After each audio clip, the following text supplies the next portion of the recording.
Welcome to the channel. On this episode, we head about 38 kilometres south from the city of Rockhampton as we make our way to a small town called Mount Morgan. As we wind our way up the Mount Morgan range, we take a little break at a lookout on the left-hand side of the road, known as the Stopford Way lookout. This section of highway was once known as Poison Creek Road and was renamed Stopford Way in January of 1938 by none other than James Stopford, a trade unionist and politician. The lookout offers spectacular views of the Mount Morgan Range and the valleys beneath, while Rockhampton can also be seen off in the distance. As you stop at the lookout, there are information boards about an informal introduction to Mount Morgan's rich history and the lookout's architectural design, as well as about James Stopford himself.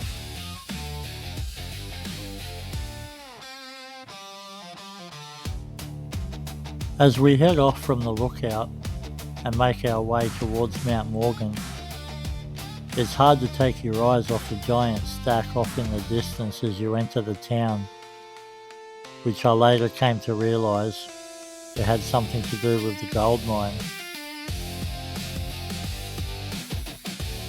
Mount Morgan was founded as a gold mining town in 1882.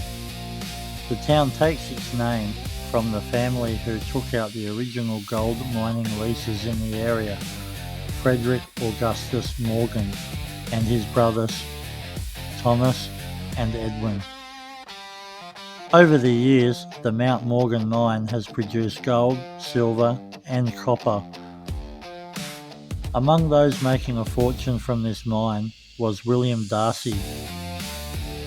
Darcy used his fortune to finance oil exploration in Iran, which led to the formation of the Anglo-Persian Oil Company, now known as BP.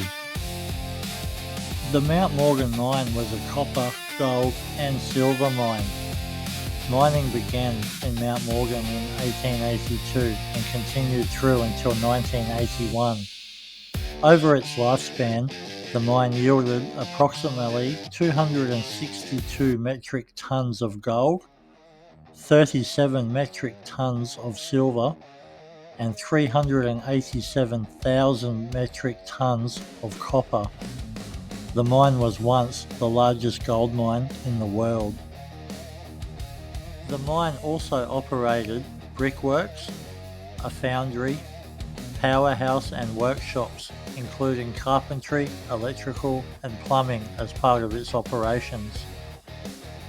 The mine also contained fire clay caverns excavated to provide clay for the mine brickworks.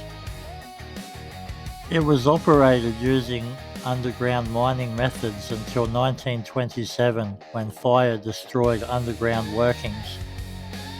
The company deliberately flooded its underground workings in response to the fire and went into liquidation.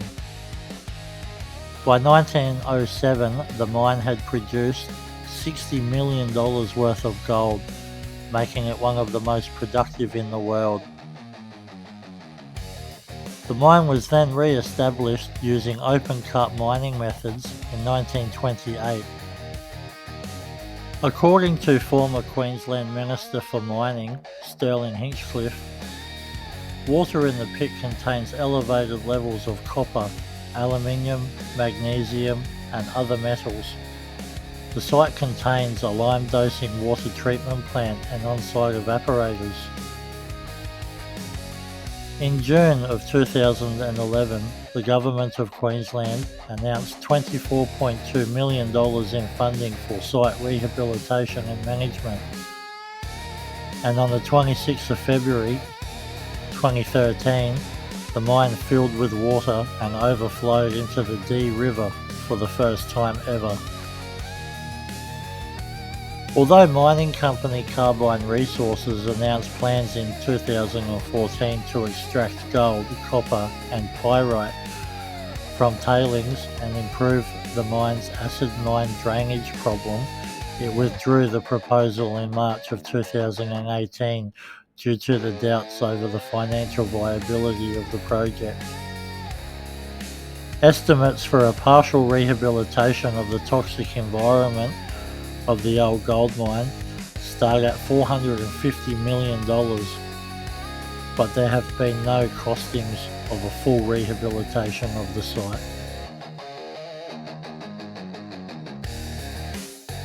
As we turn our backs on the gold mine and make our way across town to the dam, we come across this interesting looking bell in the main street. The bell was cast at the Mount Morgan mine in 1900, made from copper pennies donated by the local school children. The bell was originally located at the front of the town's council chambers until 1962, and it weighs a whopping 570 kilograms. We eventually made our way across town and arrived at the Mount Morgan Dam, officially known as the Number 7 Dam. The Number 7 Dam was built in 1900 and is a primary water supply of the Mount Morgan area. Due to a serious drought at the time, the dam was not filled until May 1904. The wall was raised by 4.5 metres in 1999, and it remained unfilled until the 22nd of November 2000, when water poured over the top of the dam for the first time.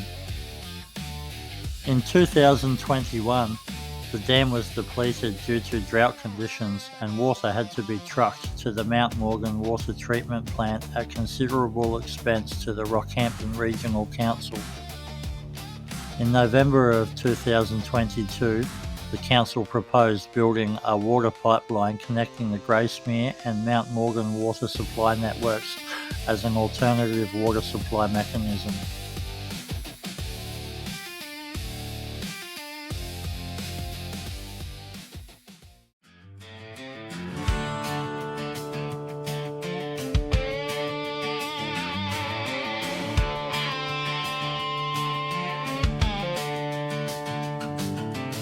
Up on a hill where the gold still lies,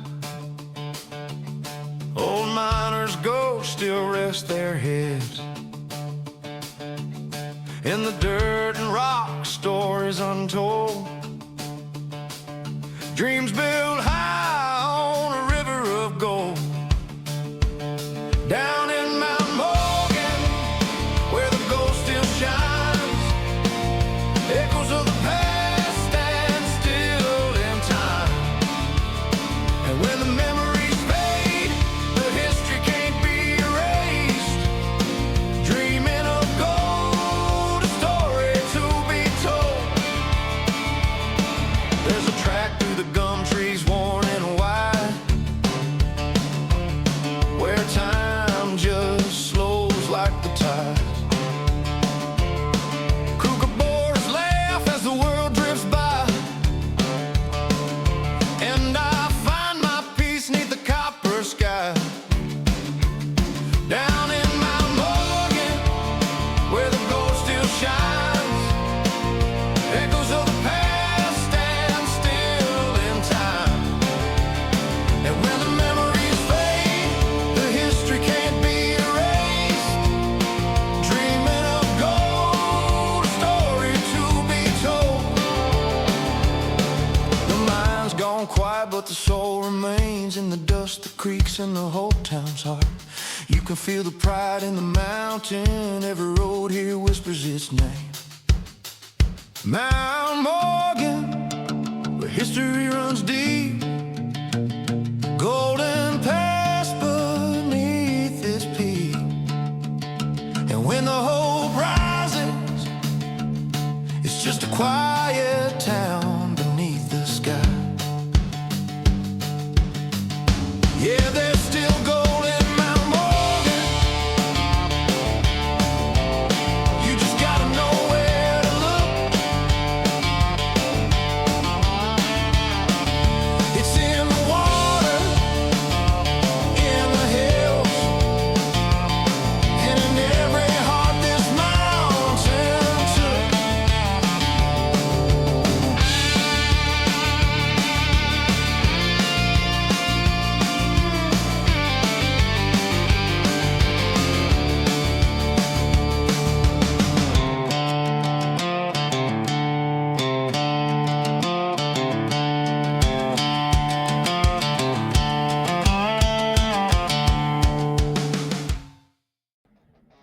As we snake our way back down the Mount Morgan Range, heading back towards Rockhampton,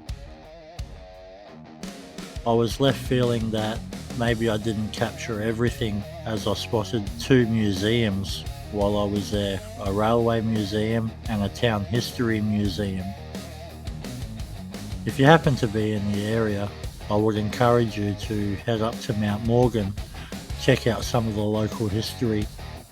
I'm sure there's plenty I've missed, and there is a lot of information to be found out about the town. A definite highlight of the trip, a little bit of modern history. I even spotted an open video shop. Really made my day. Haven't seen a video shop in many years now. If you've made it all the way to the end of this video, I would like to say thank you very much for watching. On behalf of Overview Overland, stay safe, find your happy place, and don't forget to stop in for a yarn if you see me out on the road.